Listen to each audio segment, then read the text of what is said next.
Break से पहले बात कर रही थी, उन्होंने तो अपनी प्रेसिडेंशियल कैंपेन ही ईरान में इस बेस पे जीती थी कि वो रिफॉर्म्स लाएंगे, थोड़ी सी कम हार्ड अप्रोच जो है खामनाइज की उसको फॉलो करते हुए सैंक्शंस से बचाएंगे ईरान को।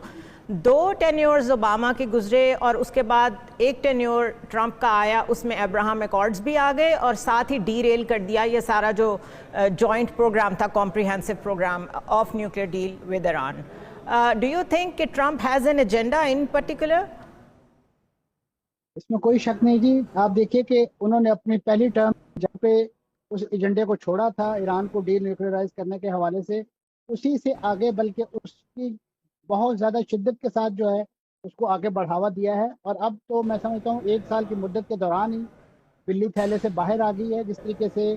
ईरान को जो है वो कॉर्नर कर दिया गया है और उसके मिलिट्री इंस्टॉलेशन और उसकी मिलिट्री कैपेबिलिटीज़ और उसकी जो जौहरी सलाहियत है, जिस तरह अमेरिका और इसराइल इकट्ठे होकर उस पर पिल पड़े हैं, तो ये तो एक खुला वही एजेंडा है जो डोनाल्ड ट्रंप अपनी पहली मुद्दत सदारत में लेकर चल रहे थे और अपनी दूसरी मुद्दत सदारत को भी उन्होंने किसी डिस्टिंक्शन के साथ कैरी आउट करने के बजाय पुराना राग ये लाप रहे हैं। क्योंकि मैं समझ रहा हूँ कि वो अपने आप को एक एंटी वॉर प्रेसिडेंट और इसी नौयत की जो जो जो एंटरप्रीनियर प्रेसिडेंट के नाम देकर वो दुनिया की आंखों में धूल झोंकना चाहते हैं। असल में उनका एजेंडा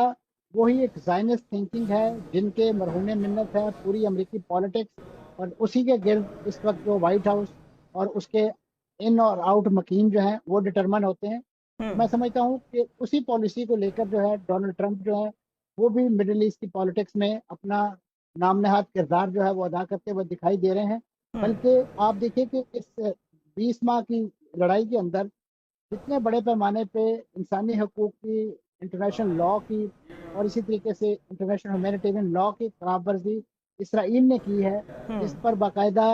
इंटरनेशनल जो क्रिमिनल कोर्ट है, इंटरनेशनल कोर्ट ऑफ जस्टिस है, उसकी रिप्रिमांड मौजूद है, उसका वर्डिक्ट्स मौजूद हैं। लेकिन आप देखिए कि आज इस पूरे जंग का अलाव दहका कर नेतन्याहू जो है वो खुद अपने मुल्क में सेफ